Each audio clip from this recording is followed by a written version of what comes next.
E aí, galera, estamos aqui para mais um episódio do Hajime. Eu sou Rafaela Silveira, sou educadora do Instituto Reação aqui do Rio de Janeiro. E eu sei que vocês não me conhecem, alguns podem até me conhecer de outros carnavais, mas eu estou aqui para marcar esse início dessa nova temporada do Hajime de 2025.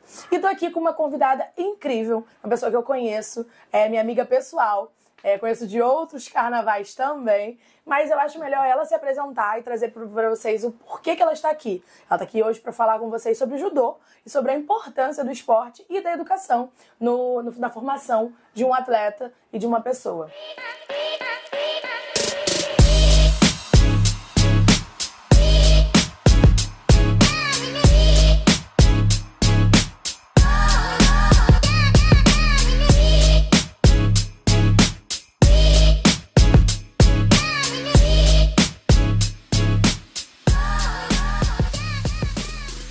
Oi galera, meu nome é Raíssa, eu sou sensei de judô aqui da Luta pela Paz. Eu comecei aqui quando criança, né? E hoje estou com um grupo enorme de competição aqui representando a Luta pela Paz. E estou aqui para passar para vocês a importância do judô, desenvolvimento pessoal e a parte competitiva, para que vocês entendam um pouco do contexto maior. É isso, gente. A gente preparou algumas perguntas aqui pra fazer pra ela. E eu queria começar falando, né? Queria começar falando contigo, Raíssa. Eu conheço um pouco da sua trajetória, mas eu queria que você falasse um pouco mais com os alunos e contasse pra mim também. Até porque coisas que a gente não sabe, a gente não imagina. Mas eu queria que você começasse a falar sobre um pouco do início da sua trajetória, né? Uhum. Como é que você despertou essa vontade de fazer judô? Como é que surgiu? Como que você começou a praticar o judô? Como é que foi esse começo? Então, o começo foi bem difícil, né? Porque eu entrei nas lutas, assim, para defender minha mãe, que sofreu violência doméstica. E aí, um dia, eu comecei a treinar karatê, mas aí eu fui expulsa do karatê, porque eu abri o supercílio do meu primo. Meu Deus! E aí, eu fui expulsa, e aí minha mãe me colocou no jiu-jitsu. E eu ficava muito naquela coisa na cabeça, né?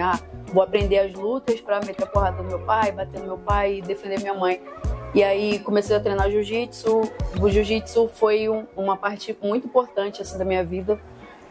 Mas eu via muito nas aulas que meu professor falava muito mal das mulheres. Teve um dia que eu falei assim, não vou treinar mais não. Pô, chatão, professor chatão, só fica falando mal da gente. Aí eu fui, conheci um amigo meu que treinava boxe aqui na Luta pela Paz. Isso eu já tinha 12 anos.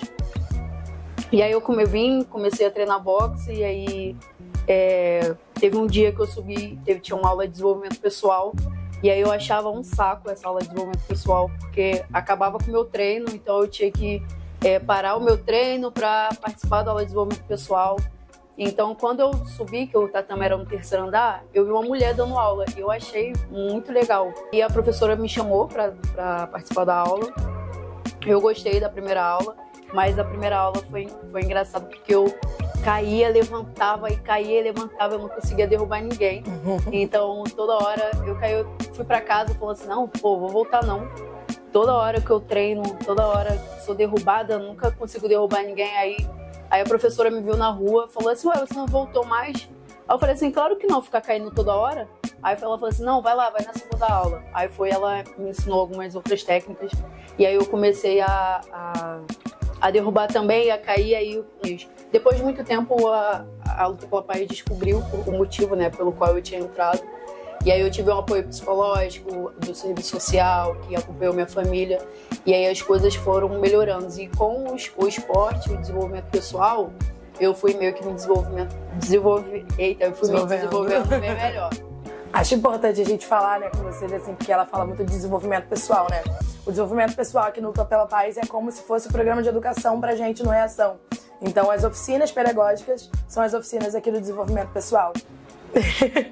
Raíssa, tu falou aí, né? Tu citou uma educadora que foi muito importante na sua trajetória. Eu acho que a gente tem que estar sempre se inspirando em pessoas, né? Grandiosas, pessoas que estão nos inspirando, pessoas que fazem coisas na nossa vida e que se tornam espelhos pra gente. Ela foi seu primeiro contato assim, de inspiração pra seguir essa carreira? Como é que foi? Qual a importância dessa professora, dessa educadora na sua vida? Foi a minha primeira inspiração para tentar seguir uma carreira, né? Porque antes eu não pensava em nada, não tinha meio que uma um plano de futuro, que geralmente todo mundo fala, você quer ser o quê quando crescer? Eu nunca tive respostas para responder isso. Então, minha sensei, ela sempre pedia, por exemplo, o boletim para saber quais são as notas que eu estava tirando durante os bimestres. Ela chegava aqui, ela perguntava como é que tinha sido a escola, coisa de mãe mesmo. Então, ela teve um dia que ela me falou assim, você quer ser o quê? Vamos tentar achar um caminho, traçar uma meta para que você seja alguém na vida. Então foram essas coisas que falam assim, caraca, ela quer meu bem, então eu acho que ela é uma grande inspiração assim para mim. E aí uma coisa que eu era a única menina da minha turma de judô, eu era a única.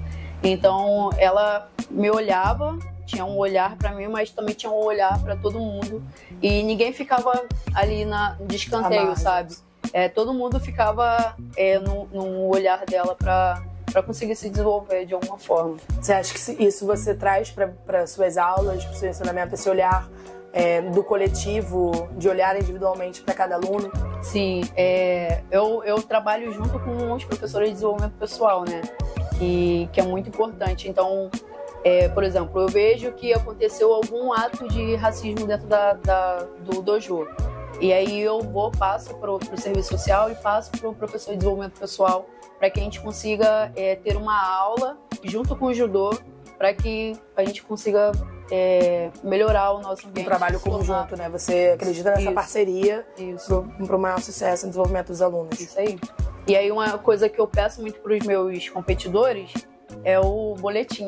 Então e aí eles começam a ter umas notas bem melhores, porque eu vou olhar as notas dele e se não tiver notas boas, eles não competem.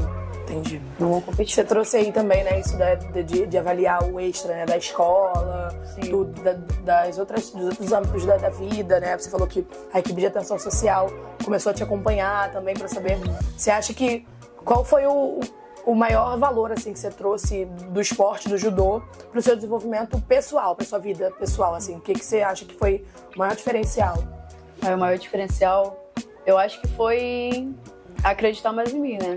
Porque aí eu vou trazer o Gilson. Aí eu trago o Gilson. O Gilson tá ali atrás, gente, gravando. Quebramos a quarta parede.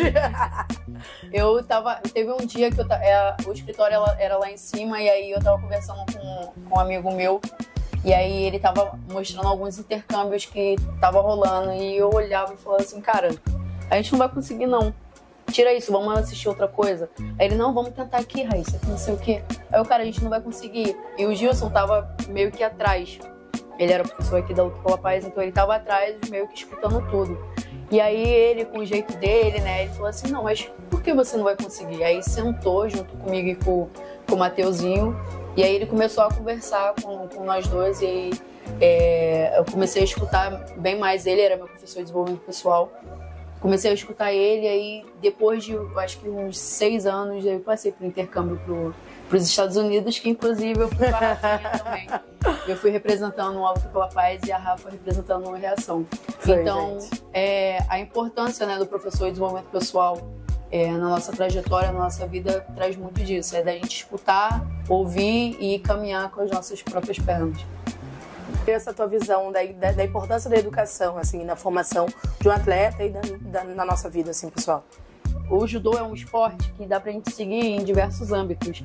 E aí, muitas vezes, a galera só pensa competição. Tenho que ser competidor, tenho que ganhar. Mas não, eu posso ser árbitro, eu posso ser sensei, eu posso ser um preparador físico, eu posso ser diversas coisas dentro do judô.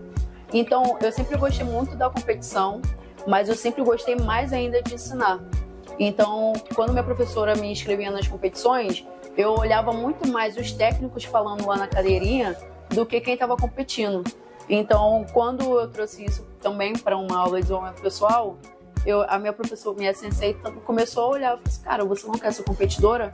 Eu, não, sensei, a senhora nunca me perguntou. Ela, mas por que você não me falou? Aí eu falei assim, porque eu quero ser igual a senhora, quero dar aula. Aí foi daí que eu comecei a ser auxiliar da turma. E aí, quando eu fui auxiliar da turma, aí foi abrindo algumas portas para mim. Aí eu comecei a focar mais nos estudos. E aí, junto com o desenvolvimento pessoal e com o judô, eu fui observando mais as minhas notas. com o judô eu consegui passar para uma faculdade, foi uma competição, eu ganhei uma bolsa de 100% para Celso Lisboa, então 50% o judô meio que pagou e 50% a luta pela paz pagou. Então, meio que investiram no meu futuro, né? E aí eu fiz ai, meu Deus, pós-graduação, fiz um monte de coisa. E aí, em 2023, eu me tornei sensei. E aí, eu sou a professora principal agora da Luta pela Paz. Linda.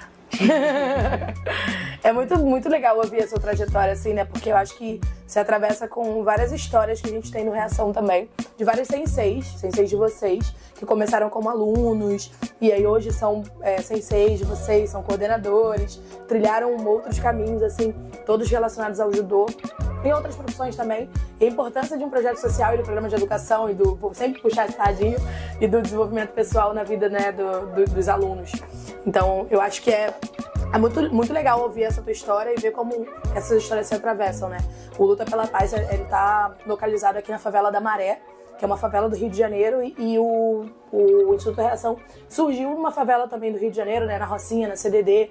Então, são histórias que se atravessam, que são diferentes, mas são muito semelhantes, né? E acho que é importante a gente trazer aqui esses casos de sucesso. Você falou aí, né, Raíssa, você ganhou o bolsa de estudos, aí conseguiu fazer sua graduação, fez pós-graduação, da importância do luta, né, nessa tua formação. Eu queria que você falasse um pouco, você falou que começou a ser auxiliar, né, nas aulas. Uhum. E aí, como é que você conciliou, né, como é que você conseguia conciliar os treinos, o trabalho e a graduação, né, os estudos? Como é que foi pra você conciliar tudo isso? No início era muito difícil, porque eu ficava muito cansada. Teve um momento que eu falei que eu não queria mais competir, porque não dava para competir, porque tinha que conciliar o estudo, que a faculdade, e aí entra num contexto muito de favela, né? Eu estudei em algumas escolas aqui da favela que são escolas públicas, e aí muitas vezes a gente não tinha aula por conta das operações policiais, faltou luz, faltou água, não tem professor. Então, por exemplo, teve uma parte na minha graduação, na minha escola, né, que eu não tive professor de matemática. Então, quando eu entrei na educação física, né, na graduação, tinha algumas partes que eu tinha que saber matemática. Então, daí já começou a ser mais difícil, porque eu não tinha professor de matemática e tinha umas coisas... Você não tinha aquela base, né? Não tinha a base, que era super importante para a graduação. Então, eu tinha que estudar 2, 3 vezes mais. E aí entra o professor de desenvolvimento pessoal também, que conversou comigo. Ele falou assim, não, vamos fazer o seguinte, vamos então tentar traçar uma meta aqui para você estudar, trabalhar e competir. O que você deixa, se você pudesse deixar uma mensagem assim, para os nossos alunos e até para os seus, se eles assistirem também, qual a mensagem, qual o conselho você daria, assim, pegando um pouco da tua trajetória, do que você fez que você não faria, o que você fez que você faria de novo? Eu acho que o maior conselho que eu dou é treinar. Treinar, mas também não esquecer dos estudos. Porque amanhã ou depois, Deus me livre e guarde, né? Você acaba se lesionando, se machucando, mas e aí você vai ter a segunda opção de carreira. Então você pensar também no plano B, plano C, plano D, para que você não caia e receba um ipom. Boa. Eu acho que, pegando um pouco dessa tua fala, né, me faz pensar assim, eu acho que para todas as carreiras que a gente pensar em seguir, seja no judô ou até no meio do esporte ou não, fora disso, eu acho que a gente tem que treinar, como você falou, é a dedicação, né? Que treinar nada mais é que você se dedicar ao esporte, ao judô, o que você quer. Eu acho que você falou uma palavra fundamental, que é traçar objetivo, ter objetivos e traçar esse caminho, assim como seu professor de desenvolvimento pessoal, né, te ajudou a fazer isso, que você conseguiu cumprir com o seu objetivo, alcançar o seu objetivo, realizar esse grande sonho, que você é a realização de um grande sonho. Sim. Né? E esse foi mais um Hajime. Queria aqui encerrar. Impossível não agradecer a Raíssa. Queria te agradecer pela sua disponibilidade, por estar aqui, compartilhar com a gente a sua história, sua trajetória, sua linda trajetória. Acho que é uma história de superação, assim, de vários valores que a gente tem no Reação, que ela trouxe aqui pra gente, né? De resiliência, de foco. Então, queria te agradecer muito por compartilhar com a gente. e adorei saber um pouco mais da sua história. E saio daqui muito mais inspirada também. Espero que vocês também saiam inspirados daqui e peguem um pouco desse aprendizado, né, que a Raíssa trouxe pra gente. E valorizem ainda mais esse espaço que vocês estão, né? Reação, seja no tatame ou nas oficinas pedagógicas, tá bom? Queria agradecer também a Luta pela Paz, que forneceu aqui esse espaço pra gente gravar, né? E é isso. Quer falar? Quer dar tchau? Não. Tchau, galera. Venham na Luta pela Paz fazer um treininho. Aí, viu? Estão convidados pra gente fazer um intercâmbio, fazer um rola, né? Sem ser Raíssa vai comandar aqui o treinão. Um beijo, gente. Até a próxima.